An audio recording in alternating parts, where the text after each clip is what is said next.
Campi di Milis e Paola Messana. Poi per le 21:30 ci sarà la presentazione del progetto documentario di Andrea Gadaletta Caldarola. Dunque, volevo anche ricordarvi il banchetto del merchandising. Abbiamo fatto, come sempre, come ogni anno, le magliette per sostenere il festival e ancora libri delle edizioni che abbiamo stampato durante tutti questi anni. Per l'incontro di adesso abbiamo un poeta che ha pubblicato nei primi mesi del 2020 un suo libro di poesie per l'editore Interlinea dal titolo Verso le stelle glaciali. A dialogare con l'autore del libro, Tommaso Di Dio, una grande amica del festival, Azzurra D'Agostino. Buona serata.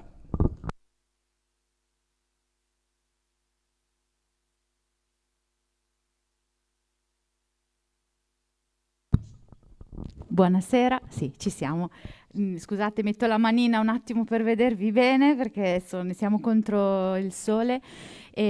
Allora, intanto sono molto contenta di essere di nuovo a Seneghe e nonostante la difficoltà di questo momento, gli amici del festival stanno facendo un grande lavoro e credo anche con grande coraggio, per cui non era per niente scontato essere qui. In realtà, in questo preciso momento del pomeriggio sono qui in veste di, come dire, dialogo con Tommaso che sarebbe dovuto essere insieme a Carmen Gallo, che purtroppo non è potuta venire in Sardegna per motivi di salute. Quindi diciamo che con grande piacere parlerò del libro di Tommaso, ma possiamo anche fare un piccolo accenno a Carmen, che credo stasera forse verrà proiettato un suo saluto che ha mandato via web, però diciamo abbiamo avuto il piacere di conoscere attraverso un premio, perché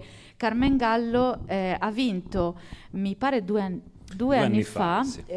un premio in cui sia Tommaso che io siamo in giuria, e lo vinse a mani basse, quindi con grande convinzione, per cui è anche bello poter intercettare delle scritture che poi diventano conoscenze amicali e che possano poi essere divulgate in questo modo così. Purtroppo non possiamo parlare del libro che lei avrebbe presentato qui, perché è un libro del tutto inedito e quindi non ne sappiamo niente, però possiamo magari dire qualcosa del libro che vinse con il premio Castello di Villalta, o era già Pordenone Giovane? Era ancora Castello di Villalta. Castello di Villalta, che si intitolava Appartamenti e stanze ed era edito da Lieto Colle, Pordenone, la collana gialla. No. Era una collana che purtroppo non c'è più, come ecco. capitano spesso questi libri misteriosi. Mi ricordo una copertina gialla, no? No, era Me la ricordo male. Sì, vabbè, comunque. Comunque il libro era qui, il contenuto era ben chiaro, e quindi Carmen vive a Napoli e lavora all'università, se non sbaglio. Infatti credo sia anche Luca l'abbia conosciuta all'università di Napoli, ed è una voce, nonostante l'età, insomma giovane età, perché è poco più che trentenne direi, è molto consapevole, una bella, un bellissimo sguardo labirintico in qualche modo. Appartamenti e stanze era quasi un girare dentro le cose in maniera appunto vorticosa e quasi come una mappa ideale. La parola mappa tornerà oggi collegato a Verso le stelle glaciali di Tommaso. Non so, tu vuoi dire qualcosa o partiamo? In effetti, innanzitutto vi saluto e ringrazio moltissimo il festival di questa occasione di dialogo, che prima doveva essere con Carmen, ma adesso è ancora più fortunata, se vuoi, a avere Zurra qui. Il libro, era curioso parlare con Carmen, perché appunto Appartamenti e stanze era un libro che proponeva un viaggio dentro la mente, ma era figurata dentro un appartamento. Quindi, come dire, vi consiglio di cercare questo libro se lo trovate, perché racconta proprio di come si può viaggiare dentro i propri inferni personali, ma come dire, figurandoli in stanze, in apparizioni, in fantasmi. Se conoscete un po' il film, la cinematografia, ecco, di David Lynch, per dire, ha qualcosa di quel tipo di onirico. È un libro molto bello, vi consiglio di leggere. Ci tenevamo a ricordarlo, insomma. E tra l'altro in questo momento storico parlare di casa e di inferni privati dopo quei mesi così bislacchi, no, della pandemia in cui insomma, avevamo questo confinamento, è sicuramente qualcosa di inaspettatamente pertinente. Però appunto magari stasera avrete occasione di sentire qualcosa direttamente di lettura dalla sua voce e adesso, visto che abbiamo la fortuna comunque di poter avere qui Tommaso, io passerei a lui. Allora, dico due cose generali prima di passare proprio al merito del libro. Ricordo quando Tommaso iniziò a sentirsi nominare questo nome così importante, questo Tommaso Di Dio iniziò a sentirsi nell'ambiente, diciamo, della poesia prima ancora che lui pubblicasse un libro. Cioè ogni tanto arrivavano queste poesie o su riviste o su web o comunque commenti di qualcuno che aveva letto Tommaso Di Dio, tanto che quando ha poi esordito sembrava già qualcuno che avesse una storia molto chiara, sembrava qualcuno che avesse anche un retroscena di scrittura più lungo di quello che in realtà era. Sono destini che capitano a volte a certi poeti che magari per molti anni escono sul web così e poi dopo pubblicano e ti sembra di conoscere già da tanto tempo. E Tommaso fece un po' questo effetto qui, parlo per me, no? E quando uscì con Transeuropa, il primo libro, Favole, e poi ha pubblicato invece per la collana di Pordenone Legge Tu e di tutti del 2014 e sempre è molto interessante, io credo, e il piacere anche di parlare con Tommaso è il fatto che è un grande frequentatore di poeti e che a volte può sembrare anche un difetto perché insomma invece lo fa con curiosità, entusiasmo e grande rispetto, cioè non ho mai sentito parlare male o essere critico se non in forma costruttiva verso comunque l'opera di qualcuno e sicuramente questa frequentazione secondo me ha influenzato molto il tuo lavoro, nel senso che sapere molto bene cosa passa nella poesia contemporanea sicuramente fa sì che quando vai poi a scrivere non sei ingenuo nel porti, ecco, e sicuramente questo c'è. Questo diciamo come discorso generale sul percorso che magari poi insomma se vuoi puoi precisare tu, però di fatto è sicuramente vero che c'è anche un dialogo aperto con alcuni poeti tra i più importanti che noi abbiamo. Tu vivi a Milano e sicuramente hai intercettato alcuni fra questi grandi poeti in modo più o meno vicino. Uno dei forse non so se lo sai perché appunto qui a Seneghe è un grande amico di Seneghe è Franco Loi. E poi sono stati qui insomma anche Cucchi, è stato qui De Angelis, sono tutti i poeti milanesi che tu conosci bene, è stato qui Mario Benedetti, insomma sono passati di qua e sicuramente sono passati dentro al tuo modo di fare poesia. E venendo nel merito di questo libro, il cui titolo è molto bello, Verso le stelle glaciali, mi raccontavi che cioè, si tratta, prima dicevi di Carmen che si tratta di fare dei viaggi, no, dentro le cose. Tu hai scelto di fare dei viaggi dove proprio ti appoggi a delle mappe e i viaggi sono quasi viaggi concreti perché c'è un viaggio dentro la città, c'è un viaggio intercontinentale come quello di Cristoforo Colombo fino alle stelle glaciali. Per cui la prima domanda, poi mi taccio perché sto ammorbando, la prima domanda che ti faccio è perché credi che c'era bisogno di una mappa? Insomma, innanzitutto grazie Azzurra di questa presentazione così affettuosa. Per aver detto, insomma, questo titolo, sono contento che ti sia piaciuto perché è stato un lunghissimo travaglio arrivare a questo titolo. Bene, tu hai detto alcune cose che vorrei riprendere. Sì, innanzitutto la città di Milano e la poesia come dialogo, come ascolto. Tu sottolineavi questo aspetto e io sento questa dimensione molto, molto vera. Insomma, scusatemi se continuo a indossare gli occhiali da sole, ma il sole è davvero fortissimo. Per me la poesia è sempre stata innanzitutto ascolto della poesia, ascolto quasi anche aurale, cioè attraverso l'orecchio, attraverso l'incontro fisico delle persone.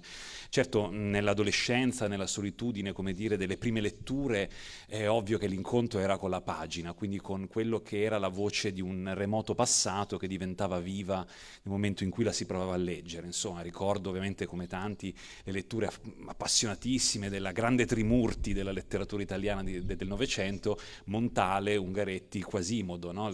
Letti ossessivamente nella mia adolescenza.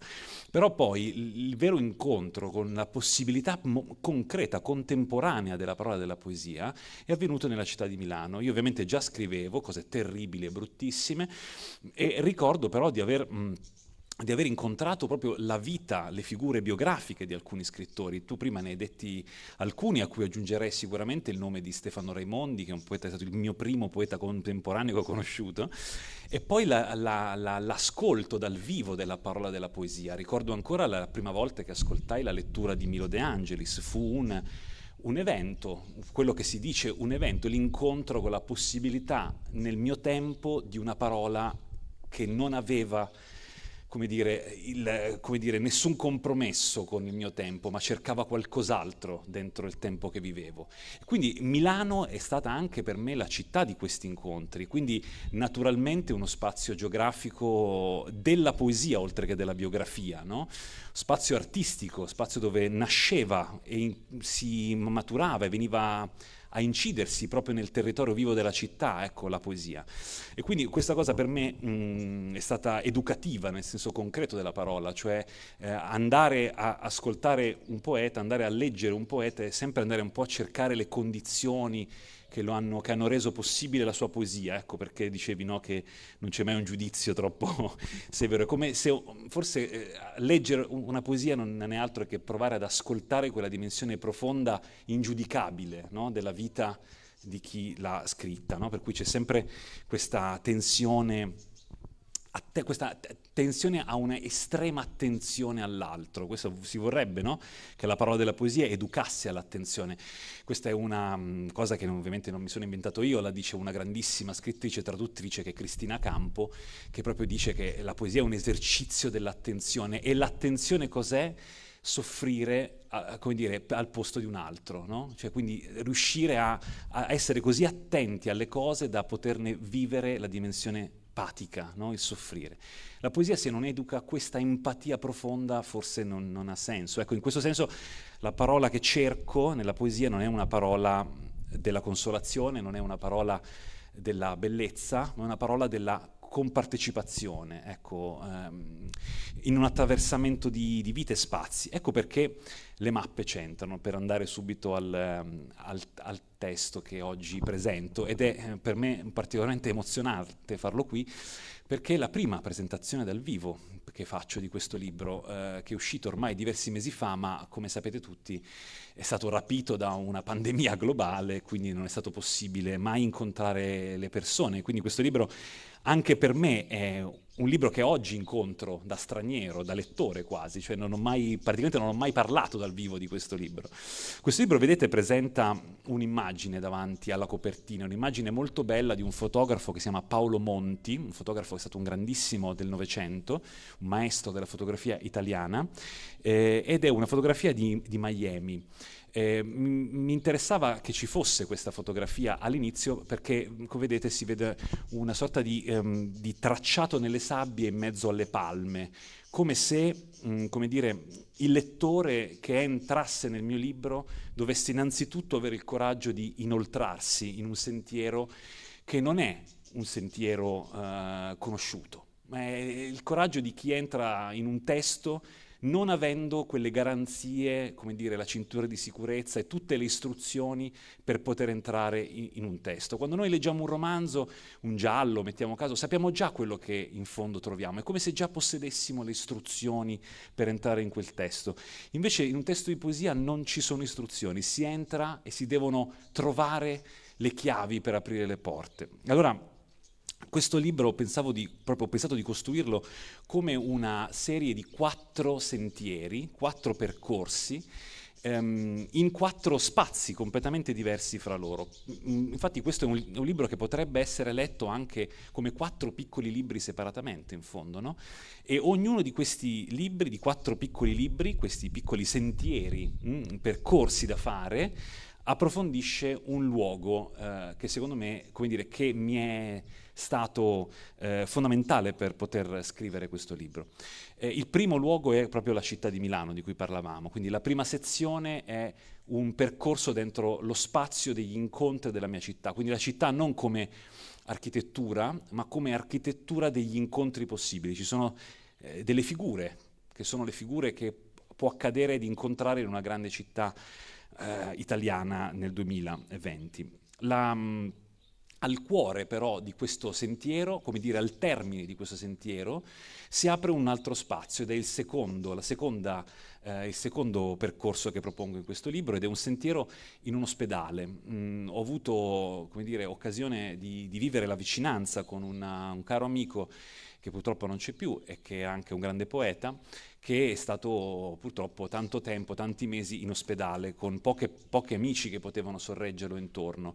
Questa esperienza ovviamente si è trasferita nella mia scrittura e ho, come dire, deciso di portarla in questo secondo percorso, che è, come dire, è come se fosse non tanto un'isola accanto a un'altra, ma è come se al centro della prima isola della città ci fosse l'ospedale come luogo, un ospedale che è anche una caverna, no? Il luogo dove incontriamo le nostre paure più profonde, i nostri spaventi, le nostre,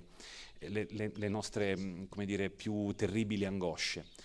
E allora il terzo percorso è invece la fuoriuscita, un viaggio che ho sentito bisogno di fare. Io non... Prima Azzurra, che mi conosce da tanti anni, sa che io sono un poeta che parte sempre in qualche modo dal dato biografico, no? Dal vissuto percepito reale. E invece la terza parte del libro ha sorpreso anche me, è una riscrittura del diario di Cristoforo Colombo, del primo viaggio, quel viaggio incredibile che fece, no, come sapete, da agosto a ottobre del 1492, e che portò lui e questa novantina di uomini su 3 caravelle a toccare quello che sarebbe stato poi riconosciuto un nuovo continente.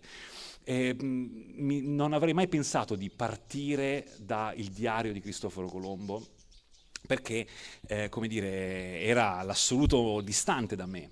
Però, insomma, avevo bisogno di fuggire dal luogo in cui ero, avevo bisogno di pensare che la poesia potesse anche essere possibilità di inventare uno spazio, di farlo sorgere dal nulla, no? E quindi ecco che il terzo 1492 racconta di questo viaggio. E in fondo il quarto sentiero è l'approdo a una terra nuova, una terra diversa. Ora, non so, magari leggo qualche testo dalle sezioni, così le sentite.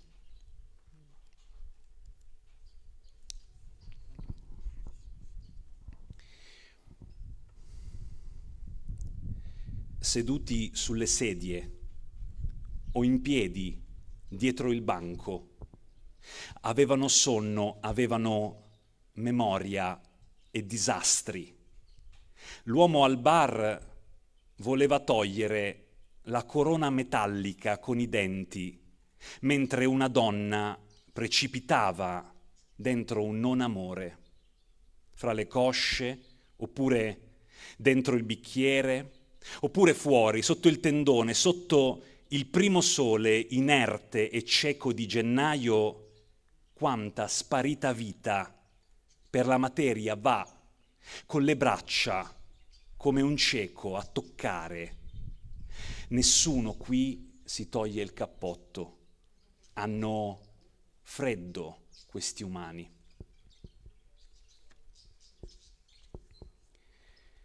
una donna con le scarpe da ginnastica, con i calzini di spugna, non più giovane, non ancora anziana. Fra le mani ha 2 buste di carta e fra le rughe lo sguardo come congiunto con l'estremo residuo di correnti incomprensibili e pallido, accarezzato dalla polvere e dalla cera.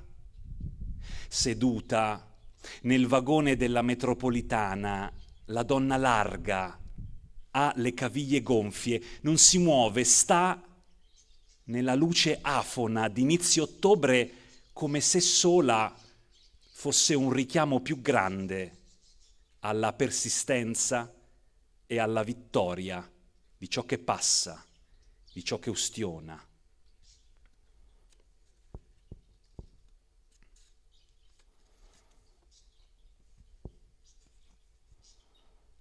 Apro il libro, trovo una fotografia del 1870, i vetri grandi e trasparenti, sopra un palazzo l'insegna dello studio di Nadar. Adesso ci sono nuvole qui, rumore di pneumatici. Adesso è quasi novembre. Chi è invece l'uomo che guarda? Nella fotografia è in alto, sopra il tetto, pressoché invisibile fra le fioriere e il busto di pietra minuscolo. Ha il volto macchia bianca, anonimo, privo di ogni dettaglio. Saranno dispersi e racchiusi in un segno integro e muto. Saranno capovolti dal gelo, dall'aritmia dei cieli. Saranno sprangati dentro una montagna dove una pioggia scarna lavorerà le loro fondamenta. Mentre qui le metropolitane spartiscono i flussi meccanici dei passanti davanti a questo libro aperto, resta qualcosa meno di un sospetto che una volta, almeno in una nuvola morfa, in un'alba lungo la pianura, in uno sguardo fermo sulla neve, noi siamo esistiti veramente. Ecco, prima Zura mi chiedeva delle mappe.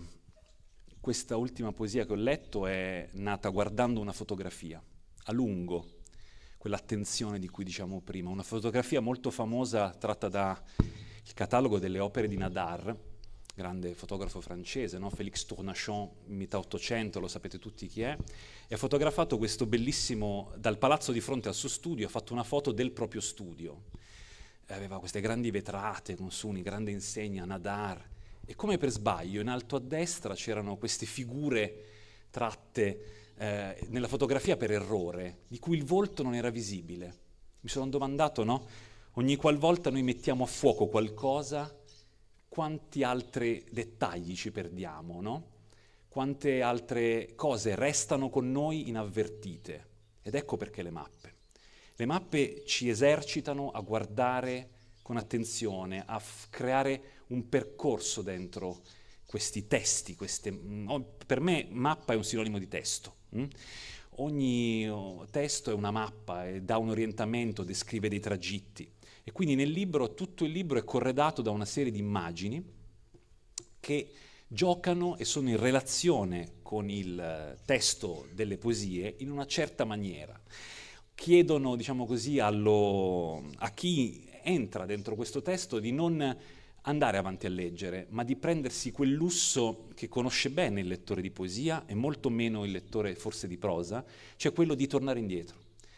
Voi sapete, no, quante volte avete letto un romanzo 2 volte di fila, quante volte avete letto lo stesso capitolo 2 volte di fila, e invece quante volte la stessa poesia va letta e ogni volta è una nuova cosa. Allora l'idea delle mappe è nata da questo spunto, poter offrire al lettore l'occasione di tornare indietro, dire ma vediamo se io leggo il testo adesso guardando questa immagine, cosa succede? Cambia tutto, cambia il testo.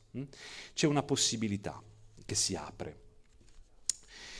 Leggo qualche testo dalla seconda sezione. Sì, poi magari diciamo qualcosa di quella situazione. Ecco, sì. Vi dicevo che la seconda sezione si apre appunto con uno spaccato, diciamo così, una serie di ricordi di un periodo difficile vissuto accanto a questo amico. Va bene, leggiamo. Vibra il cellulare. È notte, dopo le 3. Dall'altra parte una voce nota, in lacrime. Venite, dice, è a terra. Il suo cuore non batte più. Davanti al portone c'è l'ambulanza. Ci sono i vetri rotti, il caos per le scale. Poi la rabbia, la rianimazione, il suo corpo disteso, spento, fra le mattonelle accanto al letto, mentre gli infermieri spingono nel suo petto che non batte, non batte, non batte, invece poi ricomincia. Qualcosa nelle vene ancora da dove non si sa ci riporta tutti in una preistoria senza spazio, in un dislocato asma, sospeso, cieco intangibile, levare di tutto il fiato lì dove un mondo vive nella mente e nessuno sa perché.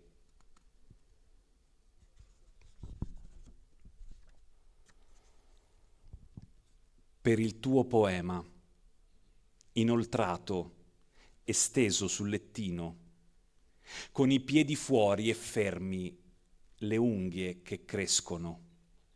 Nell'euforia di riflessi minimi, la testa, l'occhio, le ciglia fragili, articoli, con le labbra disarticoli, parole nuove.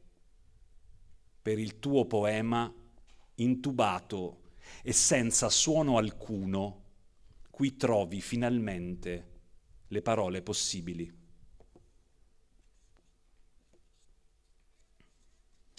Tutto è stato interrotto. Spaccato l'angolo, il corpo della renna fu sepolto nel lago con lo stomaco pieno di pietre. Dopo settembre, ottobre scaldava ancora il sole, l'aria era docile. Senza menzogne, il computo stratigrafico enucleava resti possibili e dava adito a timide interpretazioni.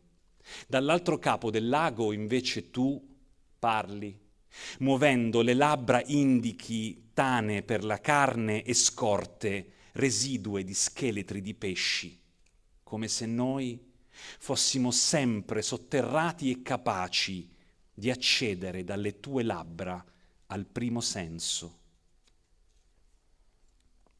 Hai dimenticato il mio nome. Il nome tuo è là fuori, sbriciolato buio dopo forte tempesta. Hai dimenticato la strada dove vivi, il numero delle stanze, i mobili, i libri, capodanni e ore di giorni, mesi di anni, primavere di decenni, sono dove ora c'è un buco franato spento fra travi marce e paludi. Sono state trovate grotte con i teschi di orso disposti in cerchio lungo il perimetro di pietra. Al centro residui di fuoco e pasti, lanterne rovesciate, ocra. Incongrui sono gli strumenti. Non comprendiamo quale vita abbia avuto forza, quale forza abbia avuto vita fra questi strati.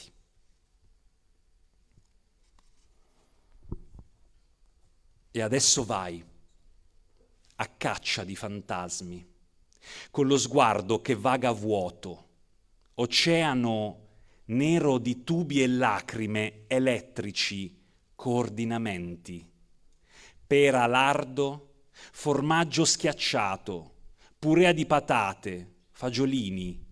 Le voci vanno intorno senza sosta e ridono, piangono, la vecchia s'è pisciata addosso.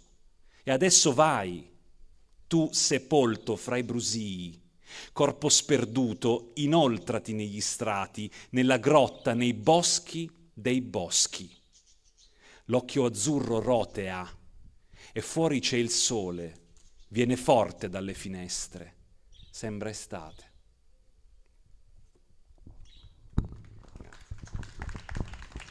Grazie.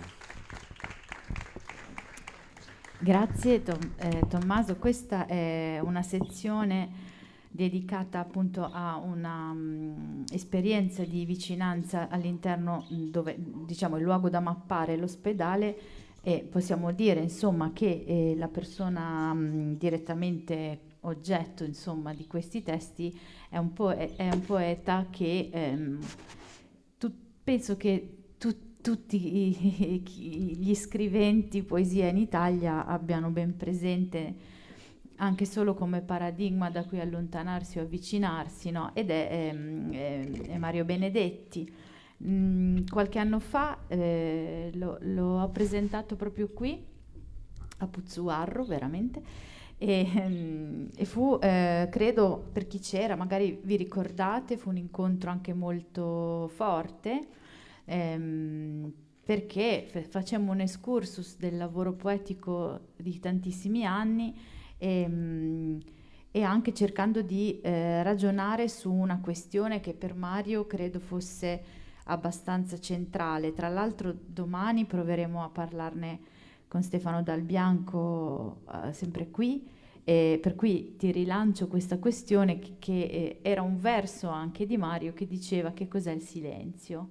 E, tutto il lavoro di scavo nella lingua, soprattutto degli ultimi anni, di Mario Benedetti è andata nella direzione di, diceva lui, trovare una lingua ultimativa, un qualcosa che fosse un punto al di là del quale non si può andare. Chiaramente già in modo programmatico questo è un fallimento, nel senso che è proprio voler provare a provare ciò che non si può esperire e anzi che è una morte in vita, sarebbe una morte in vita di noi umani, però sicuramente ha posto la questione e sì, sono certa che l'hai tenuta presente in qualche modo nel descrivere, cioè non credo che la biografia di un poeta quando viene trasfigurata in verso, finalmente ciao, vi vedo meglio, sia così centrale, non è la persona in quel momento, è quello che porta con sé, perché per essersi fatto strumento negli anni, no, del nostro linguaggio, del linguaggio. Non lo diceva solo Lacampo, la questione dell'attenzione, la diceva anche Celan, la poesia è un dono fatto agli attenti. Questa cosa qui supera come dire, la vicenda piccola anche della biografia di ciascuno, al di là del fatto che nel momento in cui conosci una persona ti è cara e quindi tutti noi abbiamo magari della vicinanza con delle persone che la loro mancanza di persone ci manca. Quando muore un poeta si affronta un altro tipo di visione di lutto e credo anche da quello che hai letto che questa cosa è percepibile, non è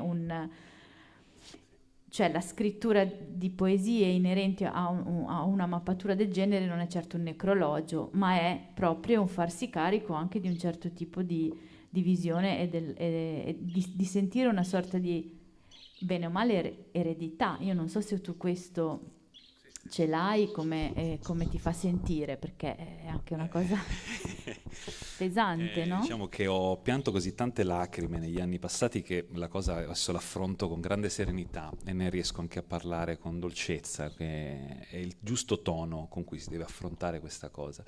Ma che incontro nei miei testi, no? Che siano occasioni attraverso la lingua e queste parole per produrre il silenzio, fare il silenzio, prodursi nel vero silenzio, che è spaesato, è spiazzante, sospeso, incerto, non ha mai una direzione il silenzio. Se avesse una direzione non sarebbe più un silenzio, sarebbe un vortice, è qualcosa invece che ci lascia inermi, no? E nudi, e insieme in questo, no? Ecco, allora in questo senso il silenzio mi sento in qualche modo vicino, io so che con altri strumenti, con altri pensieri, con altre parole questa cosa Mario Benedetti la sapeva e in qualche modo forse, non dico che la cercava, ma in qualche modo sapeva di cosa stiamo parlando in questo momento.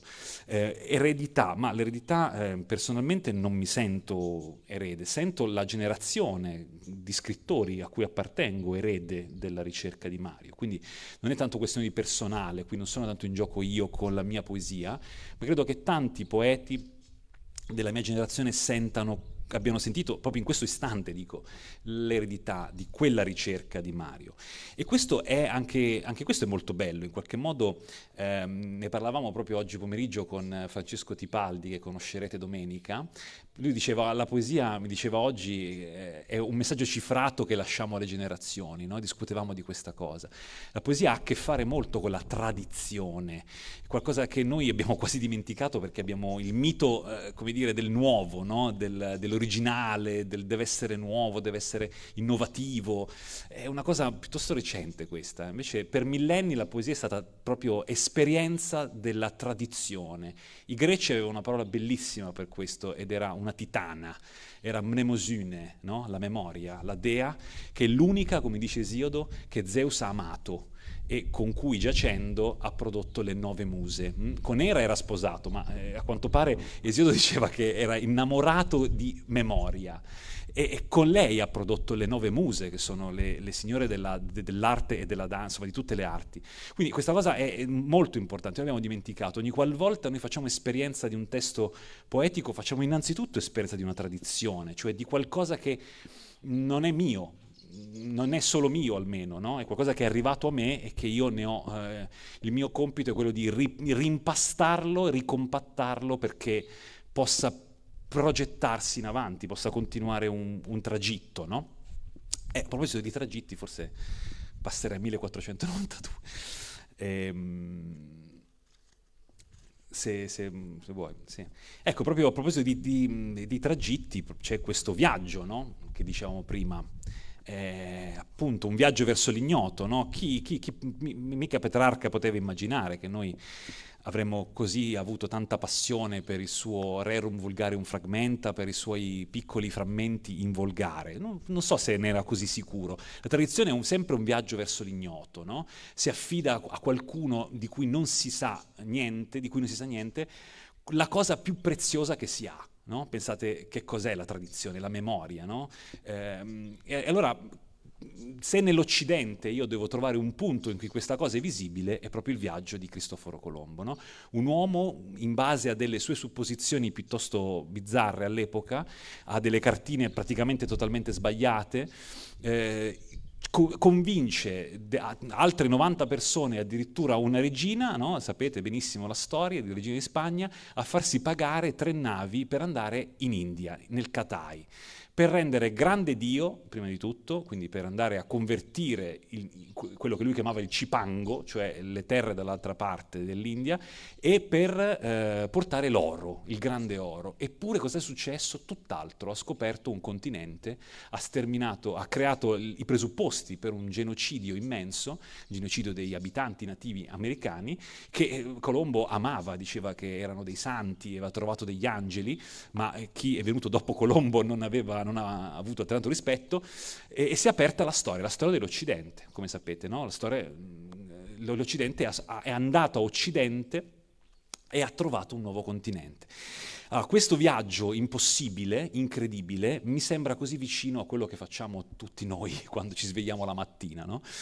Non sappiamo dove a sera saremo arrivati e probabilmente, certo, non scopriamo un continente, ma compiamo... Speriamo che non compiamo genocidi. Ecco, un genocidio di microbi, di batteri, di zanzare. E quindi, insomma, l'idea è quella di prendere questo viaggio e farne un po' una sorta di prototipo, no? Del viaggio che tutti noi viviamo. Quindi vi leggo qualche brano da questo poema, questo poemetto, in cui proprio parla Cristoforo Colombo. È un po' come se è tutto basato su una riscrittura del suo diario. Siamo il 17 aprile 1492. 1492. Granada è presa. La regina ha detto che si parte. Mi darà 3 navi, 100 uomini e Dio non risparmierà la sua grazia, perché parto per dare oro e gloria all'immensità di Lui.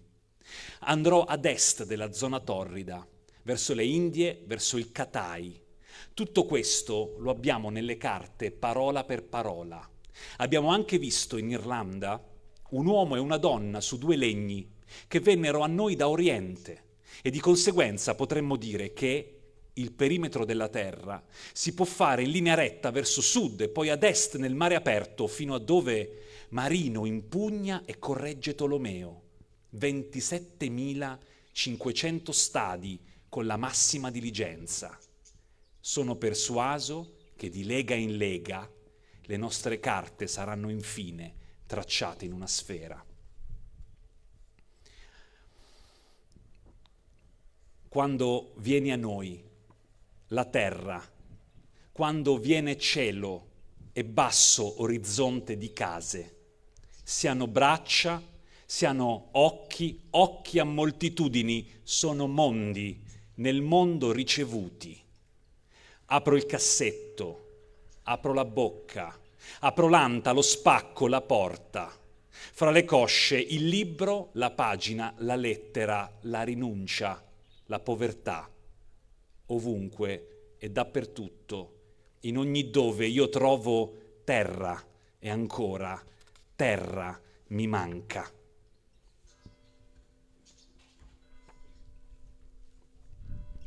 Questa notte ho sognato la terra nuova, ho sognato la terra buona, non aveva i piedi, era sepolta, era un prato, si muoveva, era un fiume dolcissimo, era un cavallo, era più bella di Dio. Era un gigante, era un'enorme regina e dormiva dentro la terra a gambe aperte, aveva le braccia di neve. Viaggio verso la terra nuova, viaggio senza vento, senza costa e nell'aperto fermo mare del movimento. Viaggio che dentro vira e spacca, mentre fruga, scorre, lustra, mi dice cosa odiare di me mentre di me fa scempio e stacca ogni corolla dal grembo e ammacca il fianco dei miei padri, ara e cancella ogni traccia. Viaggio lungo il clamore delle stupide luci, fra autostrade di cemento e palazzi, fra videoschermi e terremoti e boiler e facce. Trovo oceani, isole, stretti, sbracciare di corvi e vuoti coronamenti, alghe, legni di navi sgominate. Viaggio questo eterno inizio e penso alla terra mia nuova, terra che sempre sarà più in là di me, senza di me. E ho immaginato che lungo questo viaggio la storia ci dice che non fu un viaggio semplice. Cristoforo Colombo ebbe tentativi di ammutinamento che dovette anche controllare e sappiamo anche che disse cose false durante il viaggio e la ciurma non gli credeva più a un certo punto. E mi sono immaginato che a un certo punto, e qui vado a concludere questo percorso, anche lui che era stato animato da una fede straordinaria nel suo progetto, in mezzo all'oceano, l'11 ottobre potesse avere anche un dubbio, che questo mare in cui era immerso da molti mesi non dovesse più finire. Oceano, giovedì 11 ottobre. E se questo mare non finisse?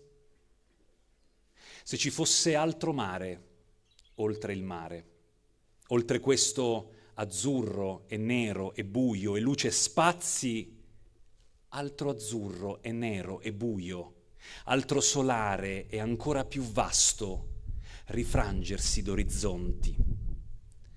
Dicono che per legge fra 2 terre si tenda il mare. E se non vi fosse terra, non vi fosse limite. Se ogni limite non fosse che accecante oppure opaca mobile superficie di un tragitto in una mente senza fine mai. E se questo che calcolo e conduco, a furia di matematiche, compassi e mappe, non sia che uno dei possibili cammini fra mare e mare, l'errore essendo un bene moltiplicato altrove. E se io procedo? E se io indietreggio? E se io già sono da sempre nel mare come chi s'è perduto? Grazie.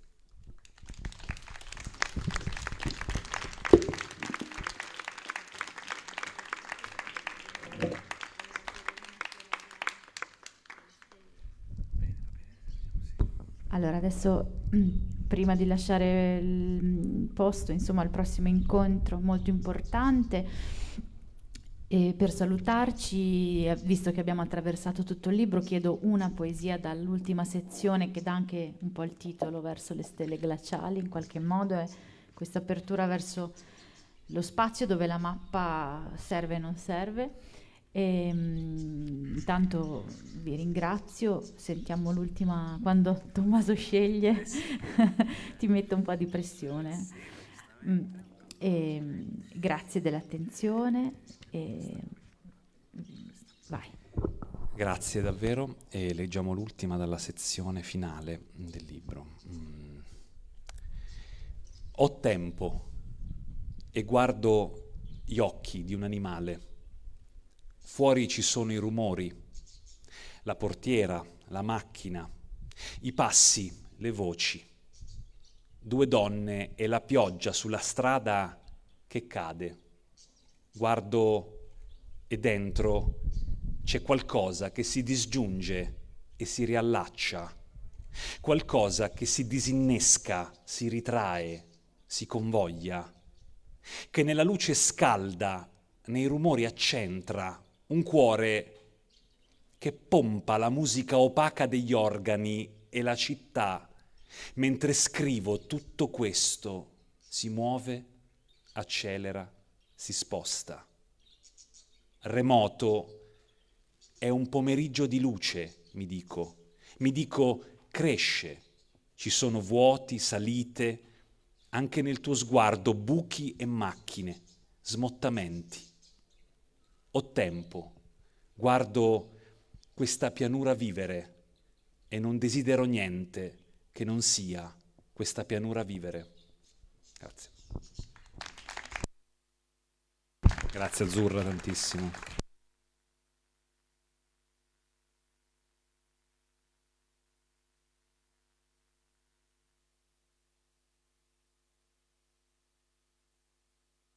Allora, grazie a Tommaso Di Dio, ad Azzurra D'Agostino per questo bellissimo incontro. E nel frattempo che igienizziamo il palco, vorrei ricordarvi che i libri di questo autore e degli altri autori che poi saranno nelle altre giornate del festival li potete trovare o nel banchetto qua vicino al palco oppure nella libreria distaccata che abbiamo creato nel salone parrocchiale sopra la discesa che poi fate per entrare negli spazi del festival.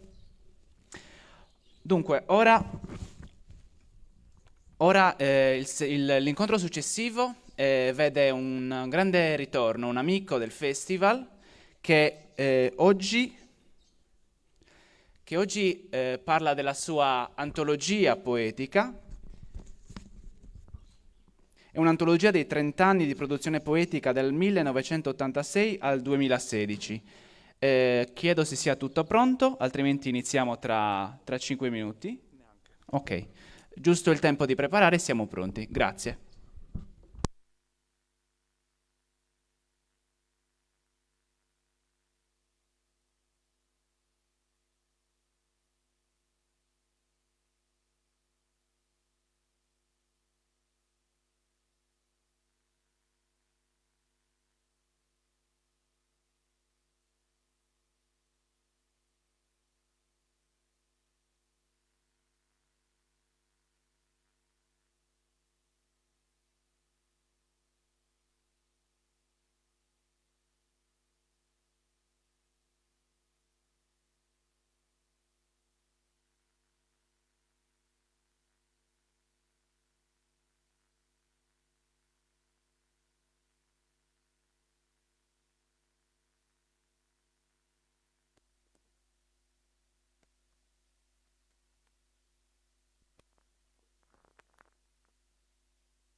Allora siamo pronti sul palco, Frank Ducrot e Mario Cubeddu.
Buonasera, approfitto del permesso che mi è stato concesso di togliermi la maschera e di parlarvi a viso aperto.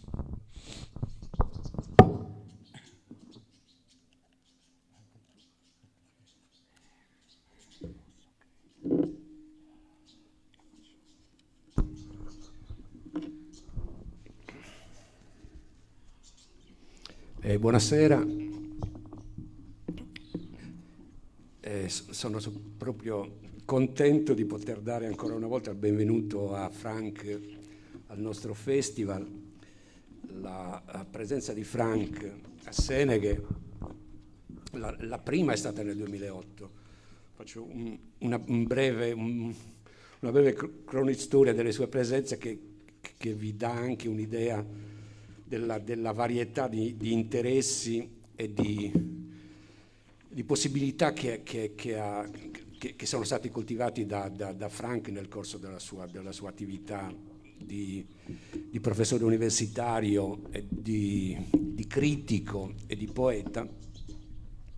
E questo appunto ha offerto a noi la possibilità di invitarlo in diverse occasioni, la prima per presentare le ultime sue raccolte poetiche, la seconda per parlare di Dante, che è stata uno dei suoi interessi di studio più importanti e che ha prodotto un testo fondamentale di critica dantesca che si chiamava L'odore della pantera, che è un testo che ha tra l'altro molto a che fare anche con la stessa poetica di Frank.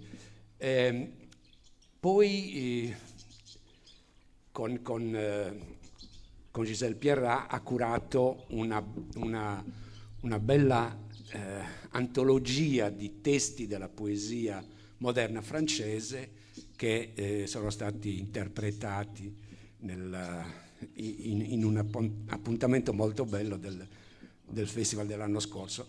E infine ricordo la presentazione del volume con le poesie di Frank e le illustrazioni di Giuseppe Bosic, che è stato un caro amico di Frank e un amico del festival e dell'associazione, e di cui Frank ci tiene a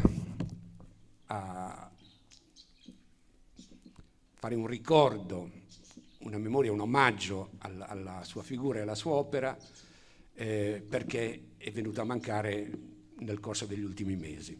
E quindi di questo intende parlare Frank per aprire il suo incontro. Buonasera.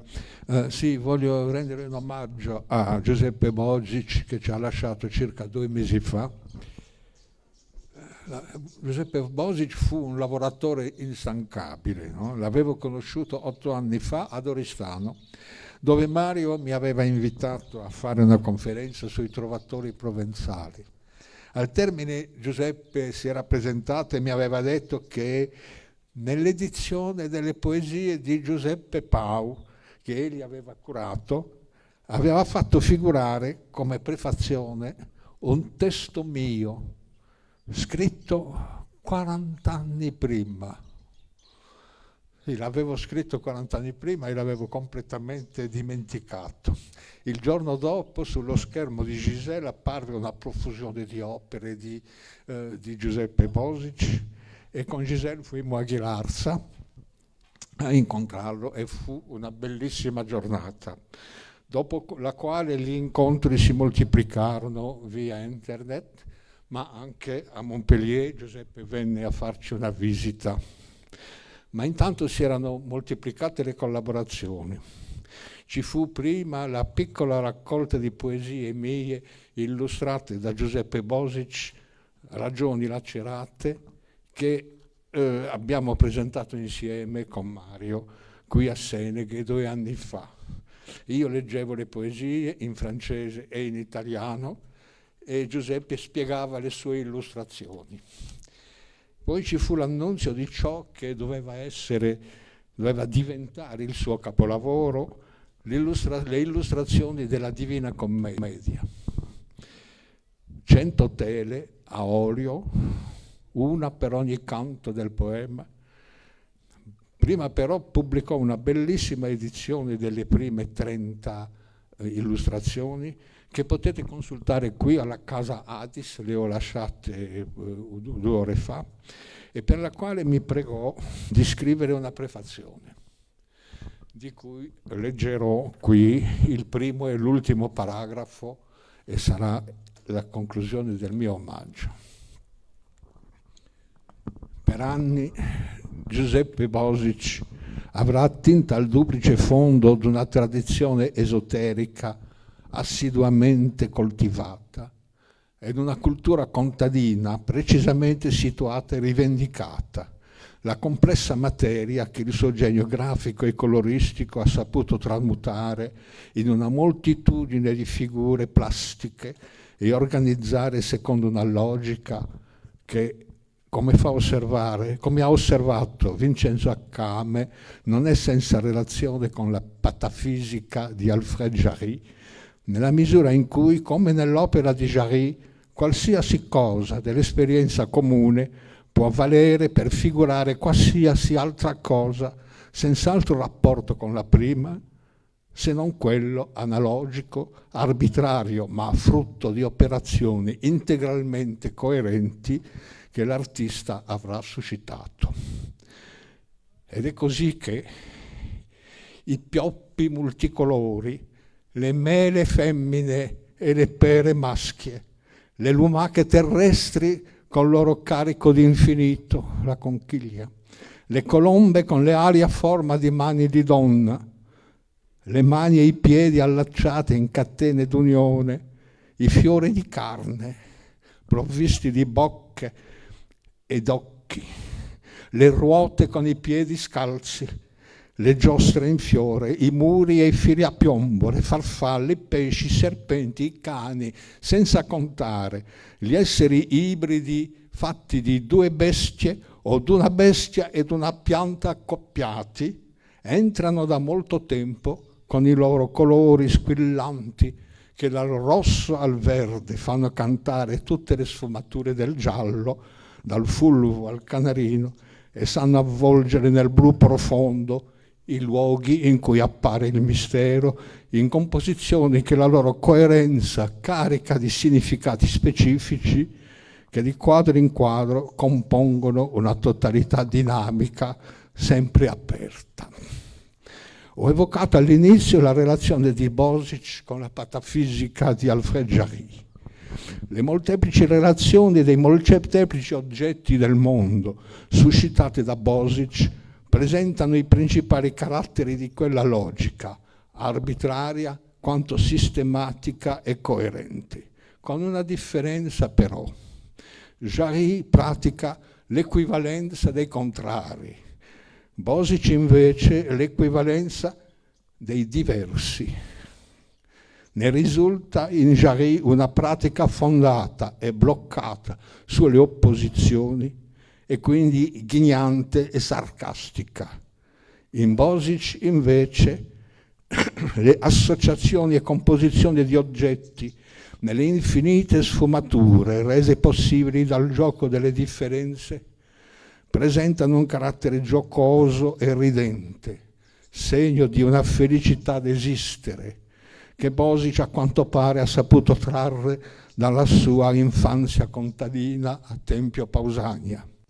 Come in un bellissimo testo egli stesso revoca l'orto familiare, lo splendore del giorno d'estate, i crepuscoli, il cimitero inquietante con quei fiori che vi distribuiva sulle tombe secondo criteri che sfuggivano al bambino, la nonna che lo colmava di racconti, in cui si mescolavano cose familiari e ombre fantastiche di mondi ignoti.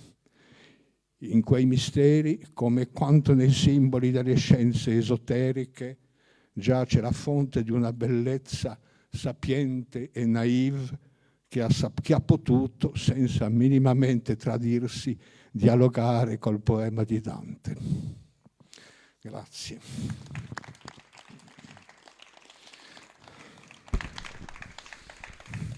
Adesso passiamo al libro di cui parliamo stasera. E si tratta di un libro dal titolo L'oubli, l'éclat, sono indicate due date, 1986-2016.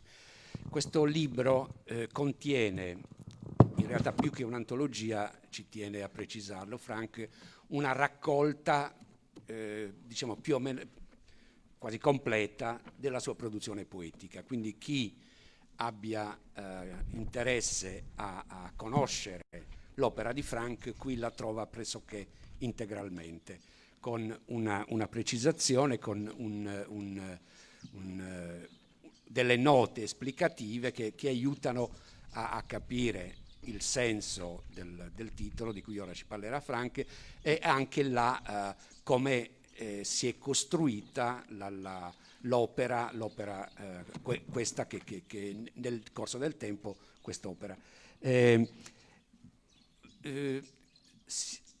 Le date indicano che la pratica poetica riconosciuta da Frank, che è cominciata comunque prima, lui la riconosce a partire, diciamo, dal 1986 come approdo finalmente a una idea, a una pratica della poesia che corrisponde all'idea di essa che si era venuto formando nel tempo. Ora, del significato del titolo e dell'approdo a un tipo di poesia particolare su cui poi cercheremo di soffermarci, ci parlerà appunto Frank. Sì, infatti ho cominciato a scrivere poesie già da molti anni, non si contano più, però non ero mai riuscito, secondo me, a giungere a un punto ignoto, ma un punto che fosse qualcosa che rispondesse al mio desiderio più profondo. E soltanto nel 1986, pressappoco, sono riuscito ad attingere, diciamo, una forma di poesia che più o meno mi ha soddisfatto. E quindi oggi risulta che il libro 1986-2016 è a cavallo esattamente tra i due secoli, gli ultimi 15 anni del Novecento e i primi 15 anni del XXI secolo. Quanto al titolo, L'oubli, l'éclat, penso che contiene in nuce il fondo della questione. L'oblio e l'oblio è quella parte della memoria che... Mi sento, no? è quella parte della memoria che non sappiamo più e tuttavia ci muove a nostra insaputa. In quanto tale, l'oblio diventa parte dell'ignoto. Le cose dimenticate hanno raggiunto l'ignoto senza fondo. E appunto l'ignoto è consecutivo all'oblio, sta in noi in quanto direi vuoto, in quanto nulla. Ciò che è diventato nulla. E quel vuoto e quel nulla giace in fondo a noi e se diventiamo capaci di risuscitarlo, o meglio di udirlo, sorge a volte la parola. E qui bisogna aver compiuto un lungo lavoro sulla lingua, sulle sue risorse, sulle nostre capacità di sfruttarle, quelle risorse, per poter far qualcosa di quella parola. Nel caso della mia esperienza, dice il secondo termine del titolo, appare in forma di éclat. Allora, il termine di éclat in francese non ha esattamente il suo equivalente in italiano, cioè dirò è una illuminazione che prorompe e scompare sull'istante. Le poesie di questo libro aspirano a questa qualità di breve illuminazione, d'altronde sono tutte brevi e sono la figurazione con una ritmica, la figurazione ritmica di una relazione colta come cioè in quanto sorge, come dicevo, dall'ignoto, dal nulla, dal vuoto.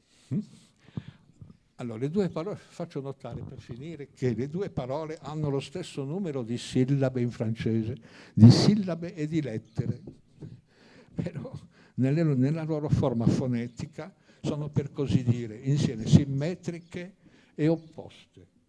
Al centro la forma consonantica bleu e cl, oubli e cla. Le vocali però della prima parola sono piuttosto chiuse, u e i, oubli, mentre quelle della seconda sono aperte, e a. Allora, questa simmetria e questa opposizione risponde a precisamente il significato profondo che vorrei fare apparire. Vuoi leggerci qualche testo così abbiamo un'esemplificazione del... Sì. Ho chiesto che mi venisse posto là, leggerò in piedi.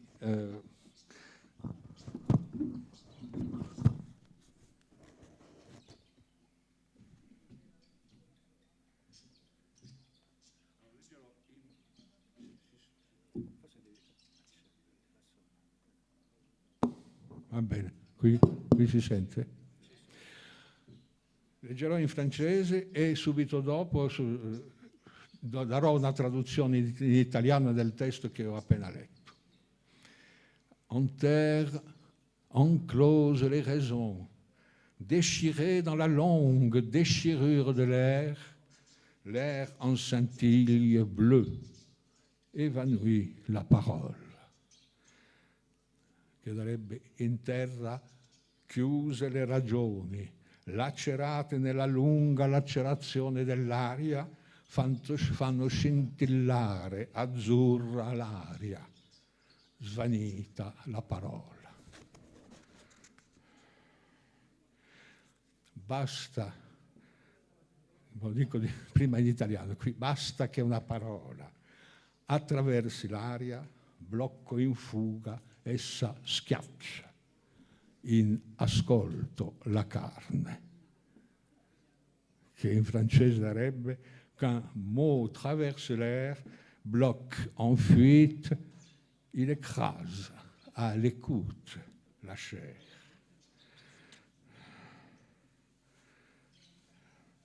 Le vent, le froid, l'instant efface l'herbe, comme traversant écolier le chemin de poussière qui a perdu l'odeur du vin. Questa è un'evocazione dell'infanzia, dice il vento, il freddo, l'istante cancella l'erba come attraversando al tempo che ero scolaro la strada di polvere che ha perduto l'odore del vino. Cioè, vuol dire che in autunno, dopo la vendemmia, il tempo, viene l'autunno, dopo il tempo cambia e l'odore del vino che si sentiva nell'epoca della vendemmia è scomparso con l'arrivo della cattiva stagione.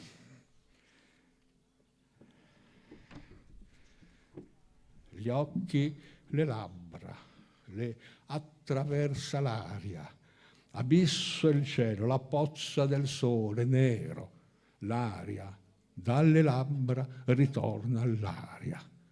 Les yeux, les lèvres, les traversent l'air, gouffre le ciel, la flaque du soleil noir, l'air des lèvres retourne à l'air.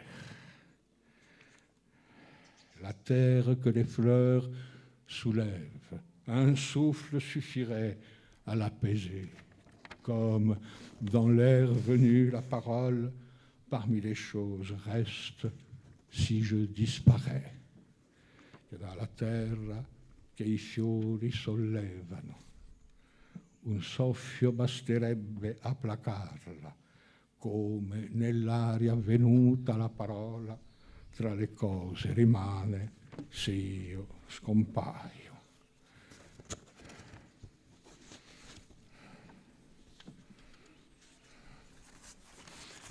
Vide ce point, que dans l'infini vide je suis. Alors le long sinueux de l'éclat se répand encore l'odeur fragile. Vuoto quel punto che nell'infinito, che nel vuoto infinito io sono. Allora lungo la sinuosità dello splendore si sparge ancora l'odore fragile.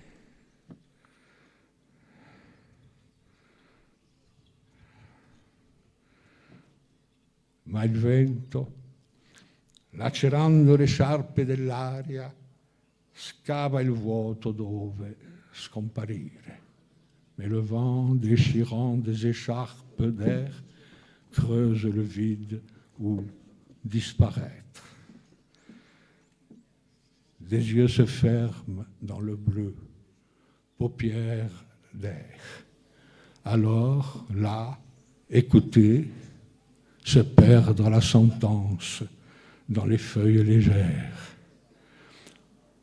Si chiudono occhi nell'azzurro, palpebre d'aria.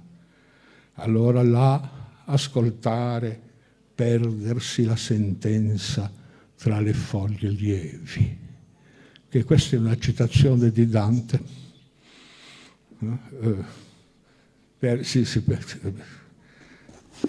Si perdeasi la sentenza di Sibilla tra le foglie lievi. No? È una citazione di Dante. Tra terra e nuvola, stelo dove il vento infranto chiama ancora. Continuo o mi fai domande? Così ti riposi. Io vorrei che tu ci aiutassi a entrare nel mistero della poesia, cioè forse un'espressione troppo forte, ma a aiutare, anche qui ci sono diversi aspiranti poeti, o gente che pratica la poesia comunque con passione ed entusiasmo, e parlarne, vedere come nasce per un poeta come te, che ha anche questa dietro di sé questa lunga riflessione, può essere utile a tutti. Tu hai scritto anche un volume molto interessante di note sulla poesia. Diciamo che nel corso degli anni di scrittura poetica tu anche hai hai riflettuto sulla poesia degli altri e anche su come intendevi tu la poesia, sui problemi anche che un poeta incontra quando sceglie di praticare una strada piuttosto che un'altra, quando sceglie come te questa brevità estrema, questa essenzialità della poesia.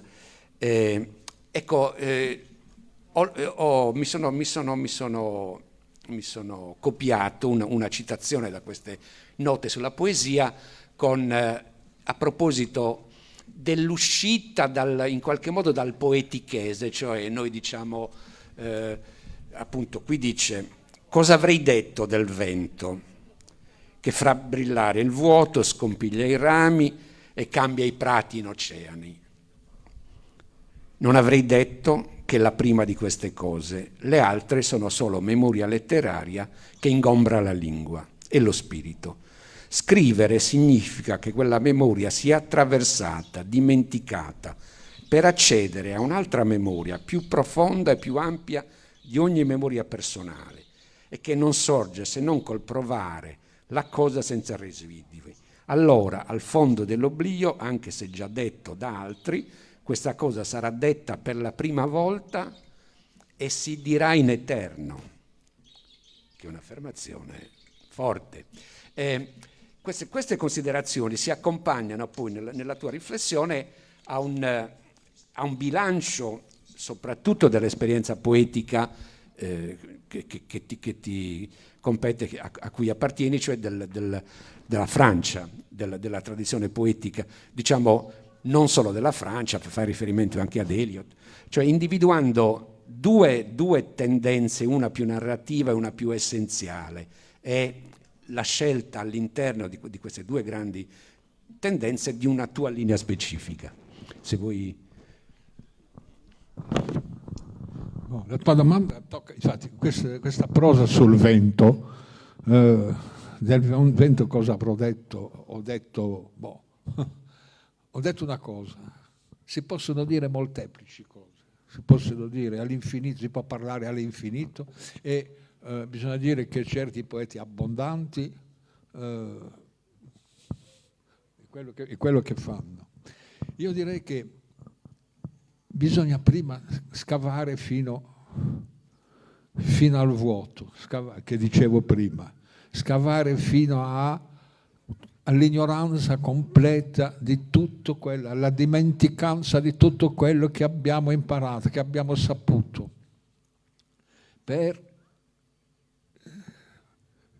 dunque per arrivare appunto a quel nulla che dicevo prima, e da quel nulla forse sorgerà qualcosa.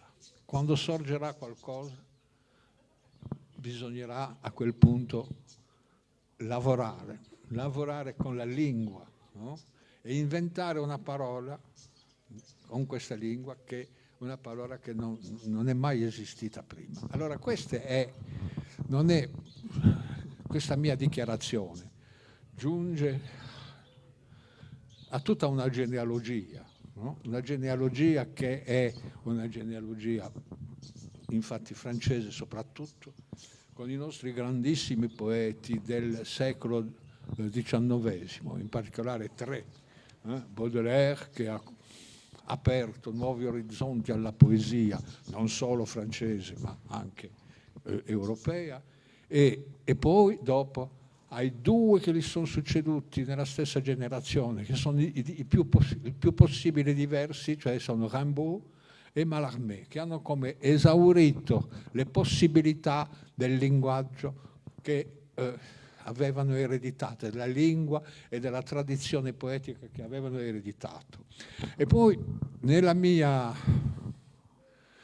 genealogia, direi, ci sono anche altri poeti del Novecento, cioè soprattutto, che sono poco conosciuti ancora, alcuni. C'è Reverdy, che è il poeta contemporaneo di Apollinaire, della prima generazione di poeti del XX secolo, e c'è molto più vicino a noi, è morto 20 anni fa, ma è stato un amico molto molto vicino a me, si tratta di André Dubouché, e tutti quei poeti, ognuno a modo suo, hanno cercato quella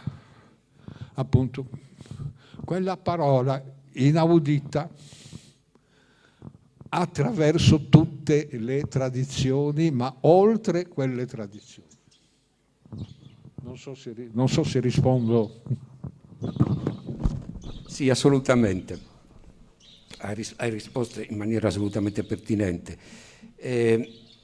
Però vorrei che approfondissi la questione dal punto di vista tecnico, perché nel tuo caso diciamo che lo sfrondare, il tentativo di arrivare all'essenziale è costante, cioè nel tuo caso assolutamente siamo lontanissimi da chi scrive migliaia e migliaia di versi, in effetti anche le dimensioni di un'opera che contiene 30 anni di attività, questo non vuol dire, perché Leopardi ci sta forse anche nella metà di questo volumetto. Leopardi è molto giovane. Io invece ho cominciato vecchio. Appunto il lavoro tecnico del poeta, perché appunto tu poi intervieni anche nella disposizione la ricerca di questa parola. Se in un verso c'è una sola sillaba e questa sillaba è la prima sillaba di una parola, c'è il trattino che continua nel verso successivo, come si spiega questo stratagemma di una poesia poi che si dispone nella pagina, che la pagina è grande, e queste parole sono come disperse nella pagina, e si cerca qualche cosa con questo. Sì, appunto, il fatto è che la ricerca, che dicevo prima, di una parola sfruttando tutte le risorse della lingua, questa è una ricerca soprattutto ritmica, e qui bisogna distinguere tra un metro e un ritmo. Dante, che ha inventato tutto, diciamo, ha inventato un metro che insieme era un ritmo. La terza rima è un metro, indiscutibile, però è un ritmo perché è quello che porta la parola, tutta la parola del poema, dall'inizio alla fine. La questione è di inventare un ritmo, e questo ritmo è un ritmo. Il ritmo è qualcosa di estremamente sensitivo, sensuale, materiale, no? La lingua è fatta di sillabe, cioè prima, quando ho parlato del mio l'oubli, l'éclat, ho parlato del consonantismo e del vocalismo, no? Bisogna vedere che la parola si dispone nella pagina secondo le proprie leggi, direi. Le proprie leggi. Quando c'è, per esempio, hai un esempio, ti ricordi quale pagina? Di una sillaba che è un verso e che è solo la prima sillaba di una parola.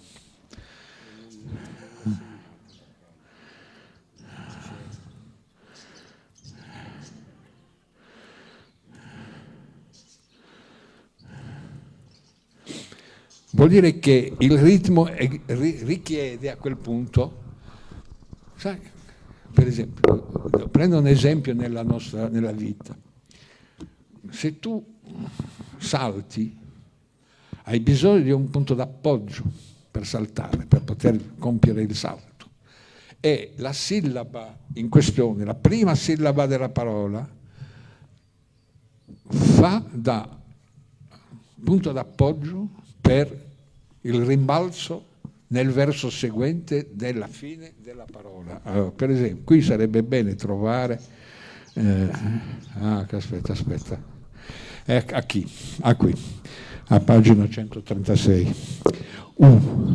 Casse la pierre le bleu, vertigineusement s'engouffre, lève l'âme à l'aile de faux et crie, le bleu l'évanouit. Due volte c'è vertigineusement e l'évanouit, vertiginosamente e l'évanouit sarebbe più difficile, la fa svenire, ma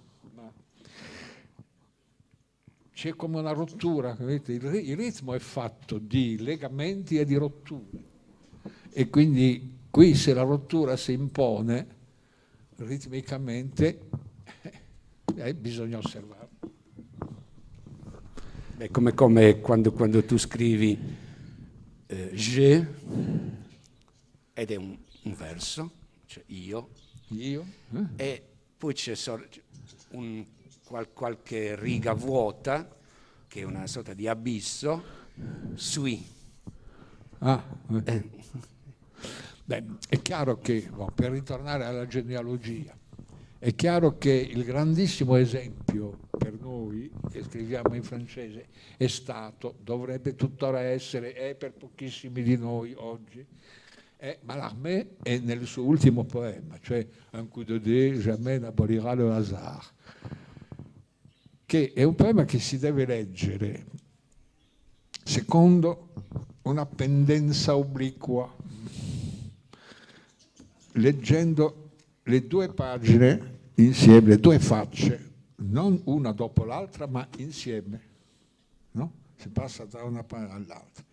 E poi, oltre a questo, ai caratteri di diverso tipo, lettere grandi, lettere più piccole, corsivo, lettere minuscole, e se si legge, contrariamente a quello che si è detto, no? Mallarmé, poeta astratto, no, è estremamente concreto. E André Dubouché, per esempio, ha fatto per la radio francese una lettura a voce alta del Coup de Dé, e non c'è nessun poema francese più concreto, più materiale, ma di una materialità che è quella della lingua, precisamente, del ritmo della lingua. Ecco, cosa posso rispondere? Nelle tue poesie ci sono elementi ricorrenti che sembrano essere quelli essenziali, i 4 famosi elementi: la terra, l'aria, l'acqua. E sono elementi materiali. E qual è il collegamento con l'umano? Perché poi non manca, c'è. Gli elementi, i 4 elementi sono sempre stati nella fisica antica le condizioni stesse della nostra vita sulla Terra, no? La terra, no? L'aria, allora, la respiriamo, l'acqua ha molteplici usi, e il fuoco, è il sole, il primo fuoco è il sole. E quindi la presenza di 4 elementi per me è presenza di quello che la nostra esistenza può avere di più fondamentale. Così. Ti chiederei di leggere. Leggere. Sì, va bene, ricomincia a leggere. Sì.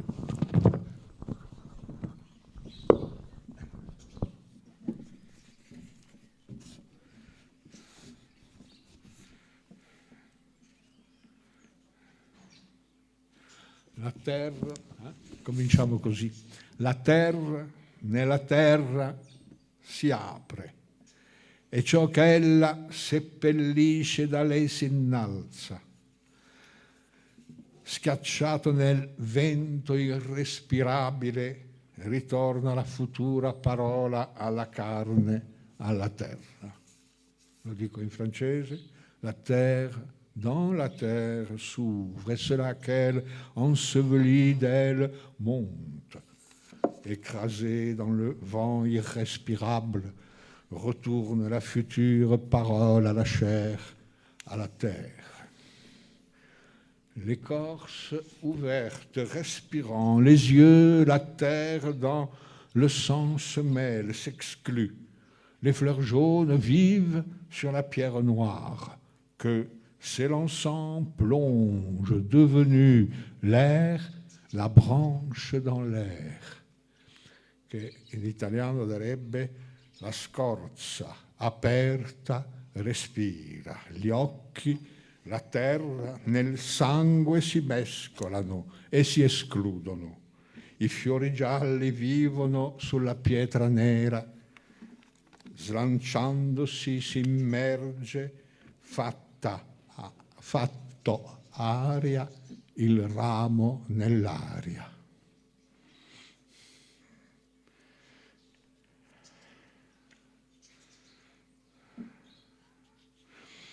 Passo dopo passo si compone questa strada. Gli occhi, la pelle, incontra l'albero che spiega la terra in cielo.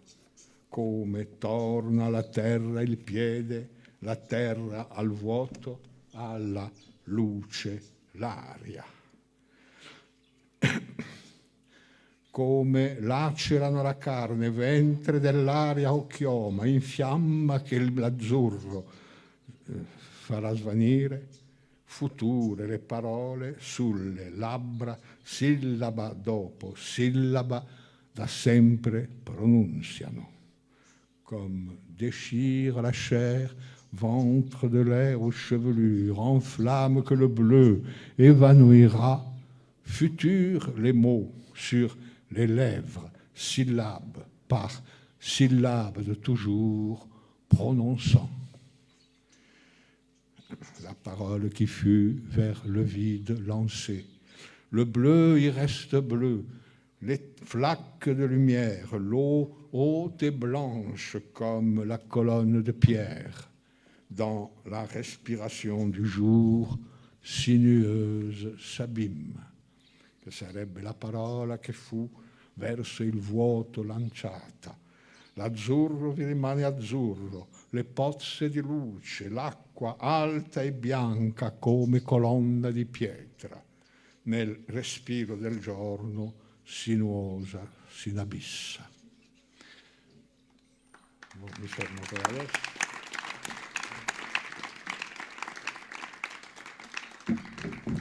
Qui in questa serie era molto presente la terra, per cui ho fatto apposta di leggere dopo la tua domanda sulla terra. Io mi sono segnato un tuo verso: écoutez, respirez dans la terre des mots.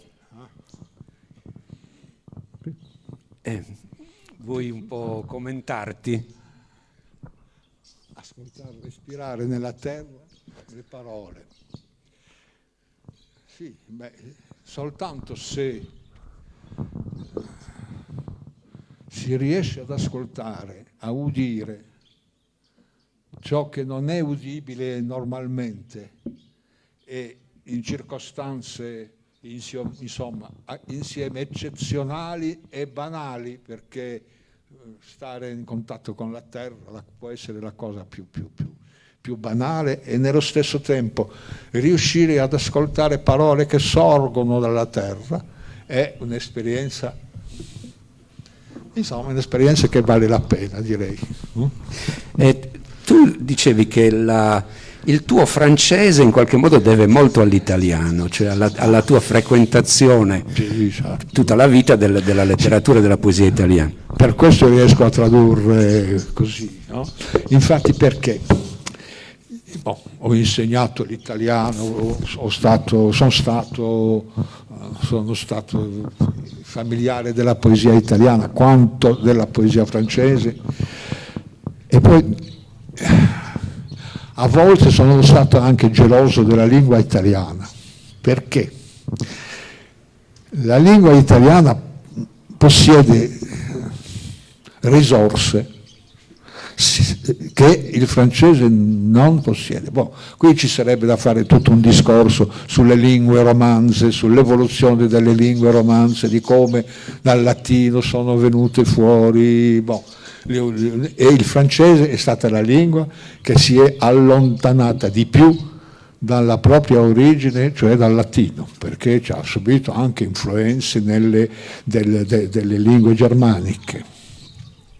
E in particolare in francese abbiamo le sillabe nasali on, on, che hanno il potere di, come dire, di far rientrare nel corpo il suono. Esagero un po' dicendo così, però mentre in italiano questo non c'è. E poi c'è un'altra cosa soprattutto, è che in francese non abbiamo l'accento tonico, l'accento della frase, abbiamo un accento di frase, e questo spiega perché, per esempio, le mie frasi sono così rotte, angolose, perché se lascio la parola francese scorrere così, scorrere come liquida, no? L'italiano ha quelle vocali nette, e poi c'ha gli accenti tonici, cose che allora bisogna compensare, direi, quando scrivo in francese.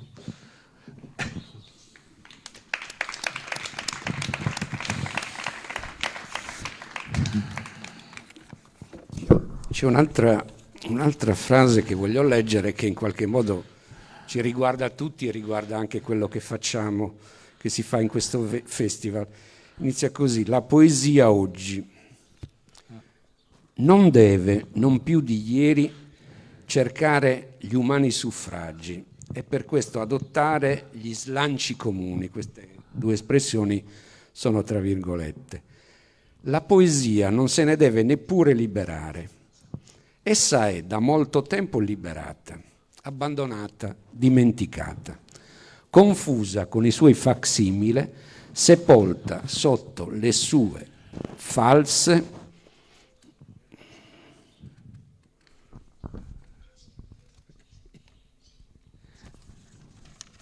rappresentazioni. Allora, lei non ha che da accettare questa condizione. Deve operare là dove le è toccato di dover parlare e là parlare la sua parola, dire il suo dire senza preoccuparsi di chi non si preoccupa di lei. Solo questa radicalità le resta possibile, giocarsela sino in fondo, senza alcuna reticenza, senza alcun compromesso, senza alcun dubbio in qualsiasi senso. Diventare poeta, ciò che furono in epoche di profondo cambiamento quelli che portavano all'insaputa di tutti verso un'altra riva, verso una terra futura sconosciuta a tutti, un fardello prezioso. E qui fa l'esempio che mi piace molto, come quelli che portarono dalla Spagna nel XVII secolo suppongo, con le piantine d'olivo da piantare nel paese futuro, di cui ignoravano tutto, compresa la questione se l'olivo vi avrebbe attecchito, forse qui fa riferimento al Messico, a qualcosa del genere. Sì. E poi non è in questo brano, dici per concludere che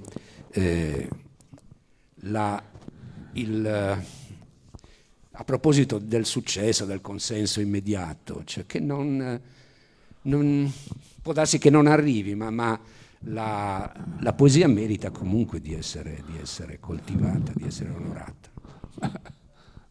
Questa è la mia ultima preoccupazione, non ho mai avuto questa preoccupazione, ma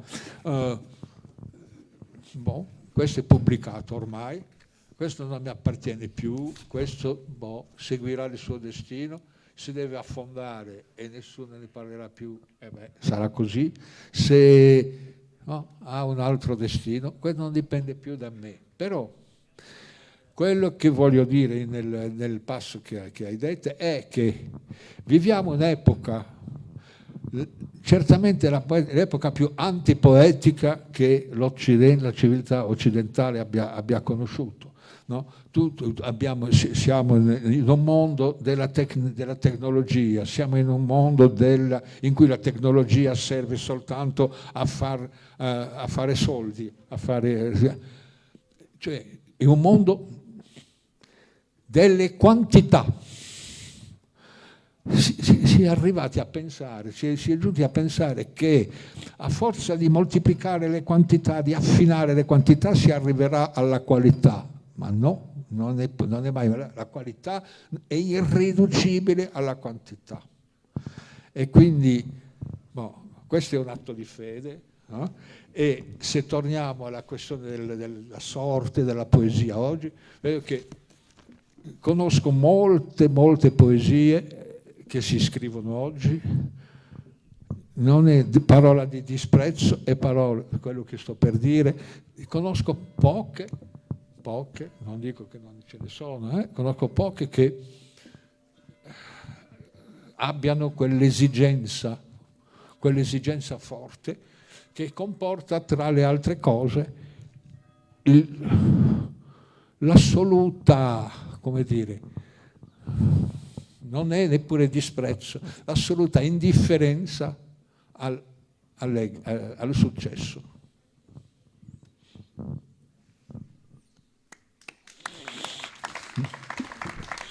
Io so che chi è venuto qui vuole soprattutto sentire le tue poesie. Sì.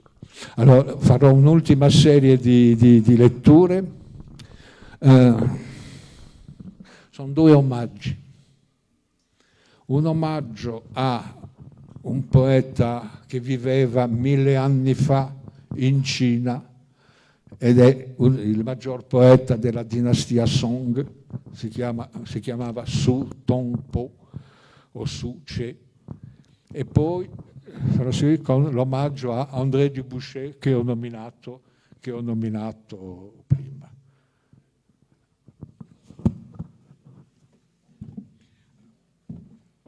Via via che leggerò il poema a Su Tongpo, il poema per Su Tongpo, dirò a quali riferimenti ci sono. Cioè, Su Tongpo fu un mandarino, fu ministro, governatore di province, conobbe 2 volte l'esilio, quello che succedeva a tutti i grandi funzionari dell'impero, no? E fu mandato 2 volte in esilio, e via via dirò quali sono i riferimenti delle poesie, dei momenti della poesia che leggerò. I primi due momenti sono allusioni a certe sue poesie. Qui a parlé dans le lointain, qui parle à travers l'air ouvrant des lèvres d'air, lèvres de l'air ouvrant, rouge le feu dans la neige, fleurs sur les lèvres d'air. Chi parlò nelle lontananze, chi parla attraverso l'aria aprendo labbra d'aria, labbra dell'aria che aprono rosso il fuoco nella neve, fiori sulle labbra dell'aria. De la terre montée, le fût traverse l'air dans le bleu dressant des mains qui tremblent, mains de l'arbre dans l'air, de terre froide. Dalla terra sorto, il tronco attraversa l'aria, nell'azzurro drizzando mani che tremano, mani dell'albero nell'aria, dalla terra fredda. Qui invece si parla delle sue funzioni di governatore. Lui diceva che era governatore di città e di alberi e di fiori, di uomini e di fiori. E comincia così questa poesia. Governatore di città ed alberi, di uomini, di fiori, aspettando chi non verrà, foglia solitaria che scivola, egli rimane come quella cenere come neve da cui rinasce rosso il fuoco. Rossa la mano, drizza nell'aria montagne, foglie, il muro accoglie la mano del cuore. le montagne e foglie rosse. Bisogna sapere che i poeti cinesi, la mano che traccia i segni, sia gli ideogrammi che le figure della pittura, la chiamano la mano del cuore. Per quello.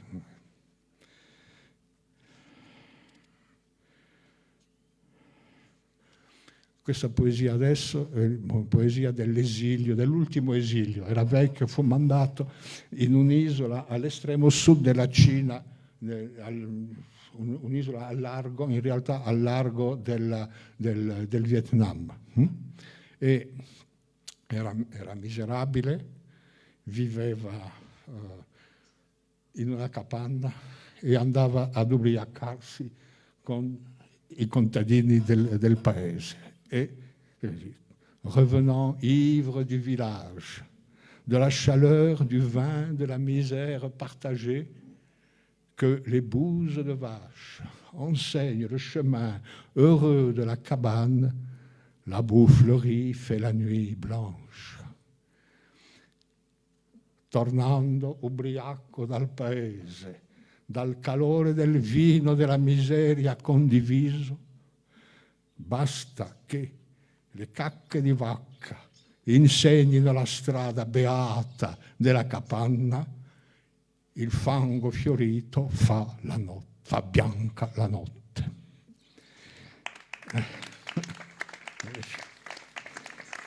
E poi la poesia che evoca la sua morte, perché da quell'esilio in fondo alla Cina fu richiamato dall'imperatore perché era tornato in grazia, così gli imperatori facevano così spesso, no? E lui, tornando verso la capitale, sul lungo fiume, sullo Yangtze, era d'estate, beveva l'acqua del fiume, l'igiene non è mai stata una virtù cinese, no? E morì. Allora, il testo qui evoca la sua morte. Le bruit de l'eau du fleuve dans le bois de la barque. La tête s'emplit de cette eau. Dernière gorgée d'air au fond de l'eau, le fleuve se mélange à l'air. Vapeur de pommier au flanc rugueux de la montagne. Il rumore dell'acqua del fiume nel legno della barca. La testa s'empie di quell'acqua. Ultimo sorso d'acqua sorso d'aria in fondo all'acqua, il fiume si mescola all'aria.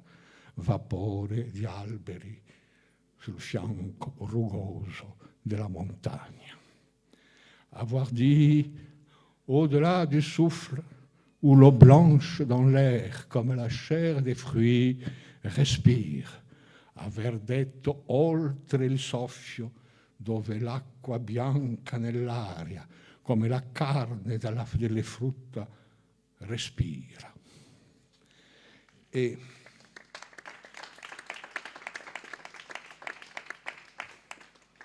il secondo poema è, a proposito, è il poema che evoca la morte e il seppellimento di André Dubouché, di cui ho parlato. Avvenne il 21 aprile del 2001 a Truinas, un piccolo paese nella Drôme, nelle Prealpi. Ed è così.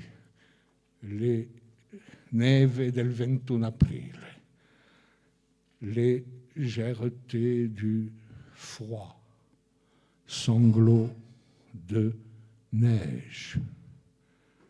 Partir, visage de terre sans yeux. Dans la terre, molle la neige, comme se ferme un œil. Mais les yeux dans la terre, un œil. De terre lentement montée s'ouvre l'œil de la neige. Parole pour plus tard, d'où attendre, inaudible, ce qui n'a pas bougé tumulte, le vertige, silence en fuite. Ho dimenticato di dire, credo, che quel giorno a Truinas nevicava, però la neve scompariva non appena toccava la terra e alla fine della cerimonia, che aveva consistito solamente in letture poetiche, il sole riapparve. E quindi, tradotto in italiano, il poema da lieve il freddo, singhiozzo di neve, partire, volto di terra senza occhi. Nella terra molle la neve come si chiude un occhio, ma gli occhi nella terra, la terra un occhio. Dalla terra lentamente salito si apre l'occhio della neve. Parole per più tardi, da dove aspettare, inudibili. Ciò che non si è mosso, tumulto, la vertigine, silenzio, in fuga.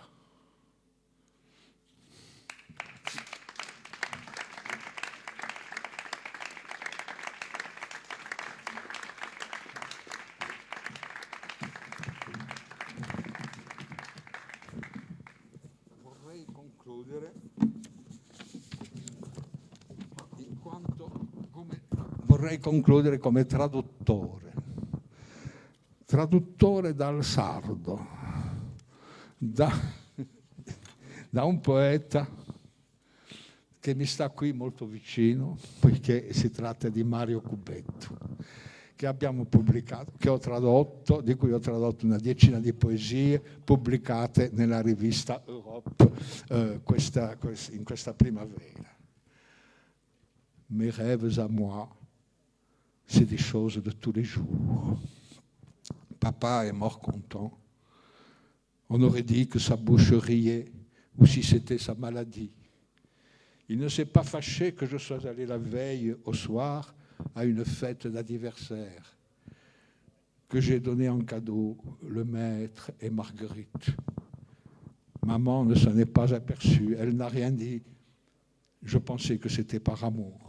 Le matin suivant, on l'a ramené à la maison et il est mort dans l'ambulance, seul, avec l'infirmier. Même mort, il semblait content, avec ce sourire qui était le sien.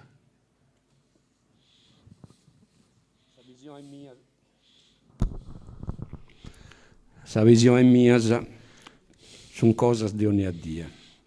Babà è morto contento, paria che arridia con saucca, o fu sa maradia, non disco. Su zero innantisi si andava a festa, che via Sosanno si teniva di zà e sa regalo, il maestro e Margherita. Ma mai non si inte manca accattata, non andava nuda, pensavo che avesse amore. Su mangiava pustisi, di tanto radomo. Fui morto in s'ambulanza e fui solo con s'infermieri. Finza morto paria contento, con cuda risieddo sua.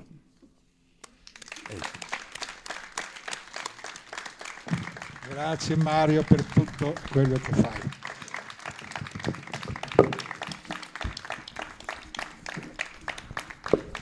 Grazie a Frank. Spero di avervi aiutato a capire meglio la sua poesia. Grazie a tutti.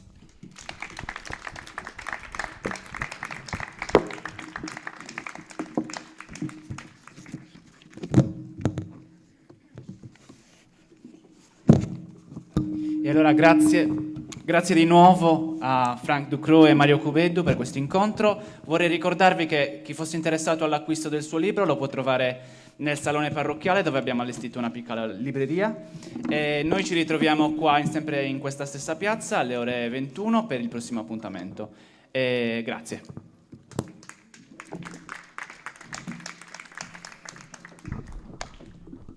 Vorrei fare un grande ringraziamento, un grande complimento all'organizzazione, perché in queste condizioni difficili state facendo un lavoro straordinario. Grazie.